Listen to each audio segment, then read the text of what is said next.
Hey YouTube, it's Faye. I am currently on my way to SEMA as you're watching this. So that is what today's video is gonna be about. I'm gonna, first of all, tell you my SEMA schedule. So if you are also going to SEMA, this is where you will find me.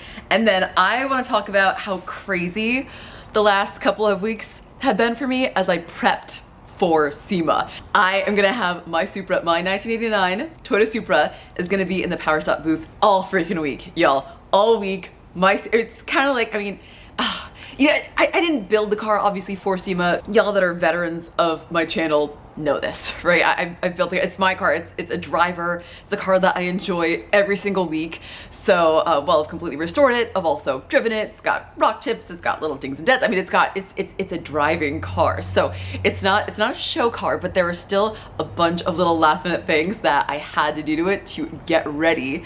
And it was, whew, so stressful. Right now, I think the stress is finally over because as the day that I'm actually filming this video right now, I have finally dropped off my car at my friend's detailing shop to be completely detailed top to bottom. Most importantly, I wanted the wheels to be super clean because I'm in the Power Stop brakes booth, and so there's gonna be some little spotlights on my wheels showing off the brakes, obviously. And while I polished the wheels up many moons ago when I first rebuilt them, after I destroyed them. They were so beautiful and shiny, but I think 8 years have passed since then, and I have not touched them since. So they were gorgeous and shiny, and currently they aren't. So RT's Auto Spa is handling that. I'm so grateful for them, and I feel very safe with my car being there, so can kind of relax. But anyway, so SEMA prep. First of all, my schedule I have here on my phone. So the show, of course, is open Tuesday through Friday. I'll be getting there on Sunday to get my car staged up in the booth.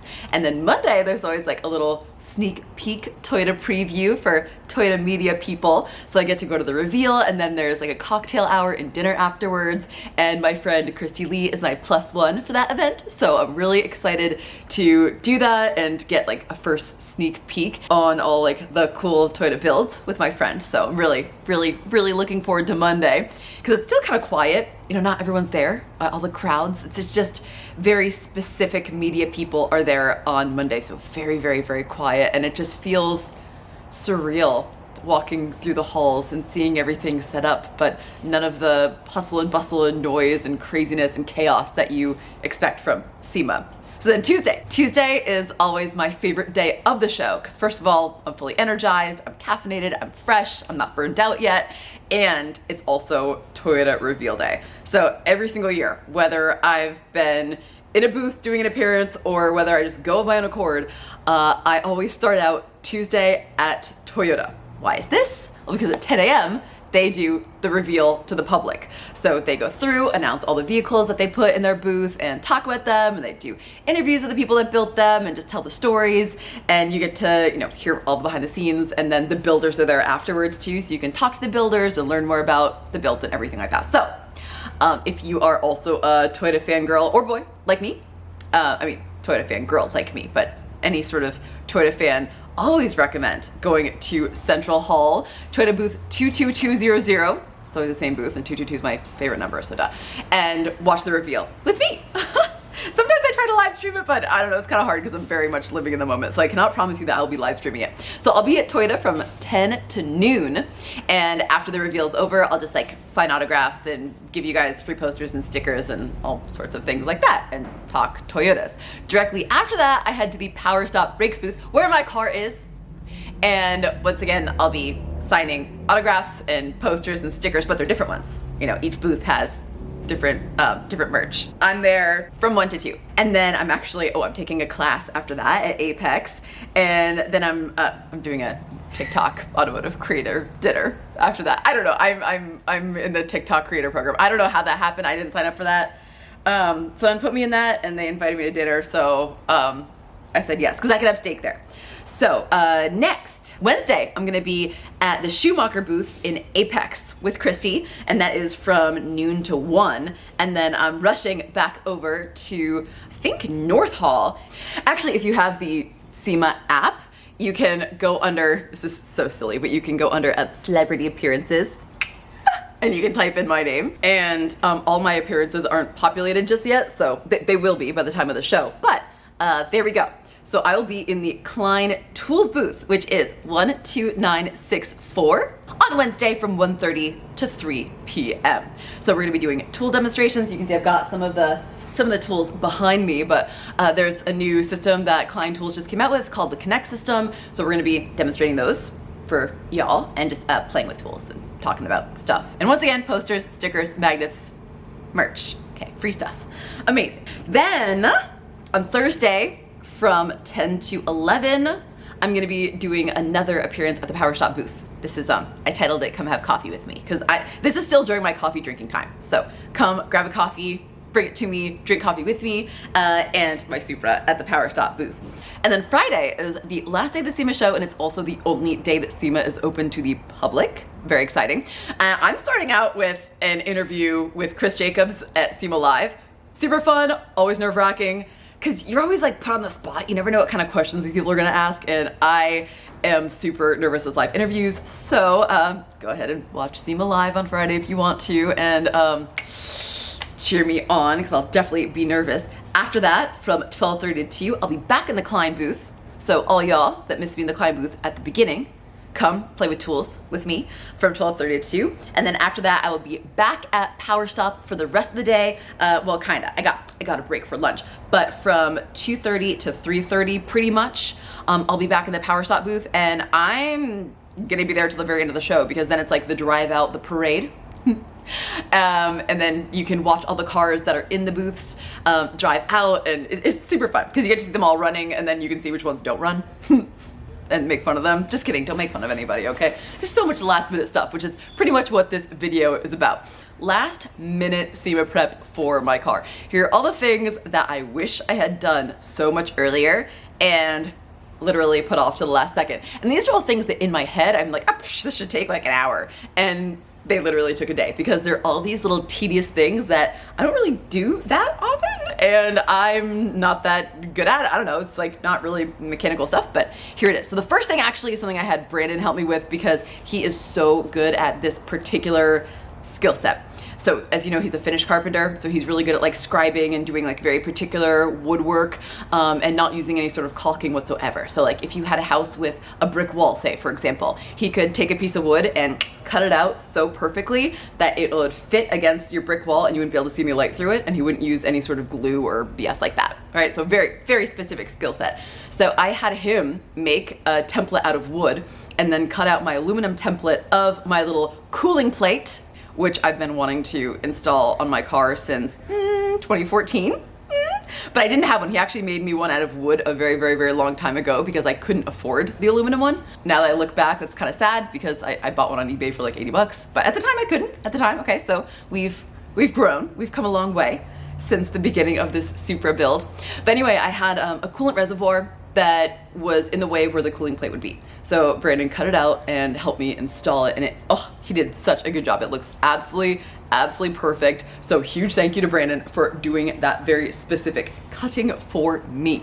Now the next thing that I wanted to do is my hood liner. So underneath the hood, there was originally from the factory this beautiful black sort of fiberglass mat that sat underneath the hood. These are important to have. I think all cars should have them, especially highly modified cars. My turbo is massive. I have way too much lag. It's too much turbo for me, but that's okay. It's so big, it gets very hot right there. I don't have a turbo blanket on it, and my hood is freshly painted. And from the very second that I painted it, actually, my friend Rick, who painted my hood, told me, hey, you really need to put an underhood liner on here, because the heat will actually destroy the paint over time. So I've had this underhood liner, and I've been meaning to do this for over a year, but this is the second skin. I believe it's called Damplifier Pro. And what I did was I had a spare hood. It's actually hiding back there behind my camper, and I set it up on a tire, and I used some Amazon packing material, you know, that like paper stuff, the thick paper packing material, and I use that to help me template all the little holes in between the baffles. Now I really wanted to do this because I actually thought that the glue job that I did, because the hood had separated from the structural component of it, you know how there's like two layers to the hood, that exoskeleton or that internal skeleton, I guess, had separated. And so I ended up putting a ton of glue in there and pushing it all back together. And the glue, I'm not an auto body professional. The glue was not the cleanest glue job. And then of course, painted over it. So I plan on having the hood popped for the entire show. Having the hood popped, what are you gonna see? You're gonna see all of my kind of crappy glue job. So there's two reasons why I wanted the hood liner, not just for function, but also for form, for looks. And I was originally gonna paint it. And then when I saw the way that the silver looked underneath there and how it matched with other things in the car, you know, like my cam gears and my cooling plate and my aluminum radiator, it sort of tied everything together. And I thought, wow, I like the way it looks, sort of raw, sort of race car. It looks very functional. And so I decided to just keep it that way. The thing about the stickiness of the second skin though, is you only get one chance to stick it on because it's very, very, very sticky. But the foam, like once you stick it, if you try to pull it back up, the insulation material will separate. So you get one shot to install this. And once again, this is not my specialty. I probably could have done it, but I was a little bit stressed out and I was doing a whole bunch of other things at the time. So Brandon is much more patient than I am. So I had Brandon install them and he was so good at very, very patiently, like, oh man, this guy took forever carefully lining up every single piece and installing it perfectly. So thank God he did it, not me. So once again, a huge, huge thanks to Brandon on that. Speaking of hood, on another one of my parts cars, I found the little hood gasket, this little black gasket that sort of is in a C shape.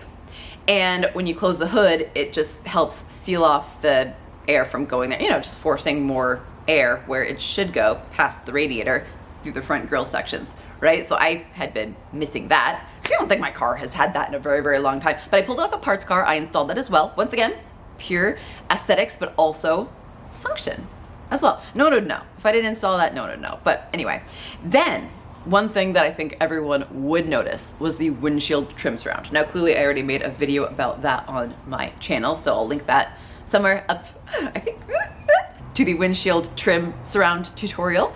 Thankfully, I had another parts car that I actually, not the only reason, but a huge reason that I bought this one parts car was just for that trim. I'd been wanting to install it for so long, and I have been without windshield trim for, since I painted the car, years, and finally decided that at the very last minute, right here, right now, before SEMA, I would install it now. Another project that I tackled was my lip. Now, I had put on just the Home Depot lip. Once again, another video, I'll link it up here, how to do a $10 Home Depot lip, because after Supras in Vegas, I could not get my car on and off the trailer at all with that lip. It's just so low. My car sits 3 inches from the ground, and I'm transporting my car, or a transportation company. I'm so stressed out. This has not happened yet. They're picking up the car on Thursday. I'm meeting them there on Sunday. I hate being away from my car. I'm so stressed. I'm so stressed. Too blessed to be stressed. It is very, very, very, very, very difficult to get the car on any sort of trailer or up any ramps because of how low it sits. So I wanted to remove the lip for transportation so that it wouldn't get damaged and it wouldn't crack the bumper, which has already happened, but that's all right. Don't look too closely, people. Don't look too closely. It's fine. So I bought a new lip and I made a sort of quick release system for it. I cut some slots. And I will not know how this worked because I just got my wing nuts in. I'm not gonna bring a jack with me. I need to be able to install the lip at the show on the ground. So I put some studs in the bumper going down, and I got some wing nuts that are the same thread pitch as the studs, obviously, and I cut slots in this lip so I can slide it on, and then with my hand underneath, because I can't reach this way, once again, 3 inches. Look at these, my hands. My arms are bigger than 3 inches, so I can't get in there. So I've got to go in from the wheel well and screw these little wing nuts on just to hold the lip in place for the show, because obviously the lip looks amazing. Without the lip on there, it looks like I'm freaking monster trucking. I don't want anyone to think that I drive around like that. Also, the car just doesn't look complete without the lip. So that was another project that I did. And last but not least, this was not essential. This is not essential. This was kind of a little bit just for me, but something I also wanted in the booth, because I'm the only car in the booth, by the way. Last year, I also had Brandon's truck, Brandon's Tacoma, that we built together in the Power Stop booth, which was amazing. But there's another car. There was a Radford Racing car. So I thought that the booth would be very, very full this year, and it still will be very, very full this year. It will be very full of just me. My Supra is the only thing in the booth, so all eyes are gonna be on it. So I wanted something cool. I installed some underglow. So, and once again, I can't just do anything quick. Right? I can't just do anything quick. It comes with this 3M sticky tape. I can't just stick it on. Man, it's gonna fall right off, especially since I completely stripped the entire underside of the car and redid it with the roll-on Herculiner, the truck bed liner, just to keep everything from rusting and, you know, just preventing rock chips and keeping the car lasting forever, basically, because I never want to take it off the road ever again for any silly little reason.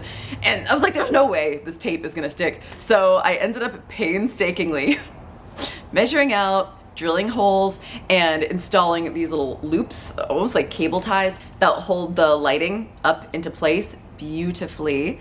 And then of course, whoa, we're drilling holes. That's gonna allow water, moisture, rust. Nope. So after I drilled the holes, I put some RTV sealant in every single one and just made sure that no moisture or anything would get up in there, and that I wouldn't be doing more harm than good by installing this sick ass underglow. I love the way the underglow looks so much. I now do not drive without it on, even in the middle of the day. It is so cool. I don't care what you think. It is so cool.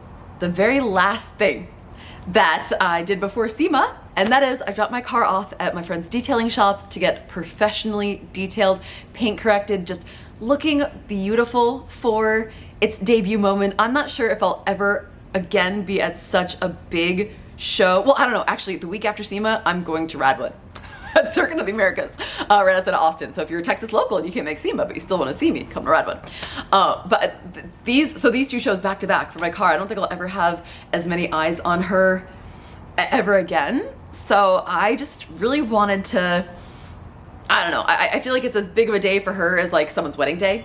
You know, you gotta pay for the fancy makeup, you gotta pay for the dress. Well, I didn't do any of that. I did my own makeup and I got a $50 dress from Macy's. That's a bad example. She deserved a detailing, okay, by a professional, someone better than me. And they're gonna go in and just do an amazing job. My friends Ryan and Taylor, who are just great people. They're also gonna do a cool little windshield banner for me with the Power Stop logo, you know, to be a little power stoppy. I'm the only Mark III Supra at SEMA this year. There's a bunch of Supras on display in booths. You can actually, once again, on the SEMA app, you can search for specific cars that are display vehicles in booths. If there's a certain car you want to see, you can check it out on the SEMA app. But I'm the only Mark III, which also means I'm definitely the only 7M car there, I think. I don't know, maybe there's a Cressida somewhere. I didn't see any Cressidas yet, but at this point, we're still technically a week from SEMA. I guarantee you that people that do not know the Mark III Supra are gonna look at my engine and think it's a 2JZ. They always do. There's like a purplish pearl going on in the engine bay that is so beautiful.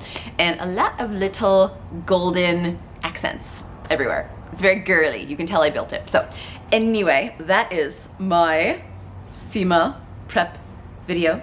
SEMA week, stressful, last 2 weeks countdown. Yeah, I hope that you enjoy.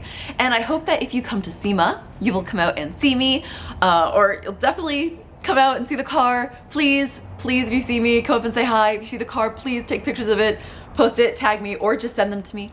It would make me so happy. This is like such a dream come true for me, not only just to have like my Supra running and being beautiful and just something that I enjoy all the freaking time. I drive this car all the time, but also to be able to share it with all of you, especially y'all that have been with my channel since the very beginning and have watched this crazy build and seen just all the crap that I've been through with this car, but also all the things that I've learned and the people that I've met because of the car. I feel like this is more than one of my builds on display. It's just such a different experience this year than having Brandon's Tacoma in the booth, because that was his build, his dream, his vision. I was just the mechanic. I just had, you know, the sort of fun job, like my job, just doing that. With the Supra, I feel like it's more than a build on display. I feel like it's my life on display. I feel like it's my coming up story as a technician on display.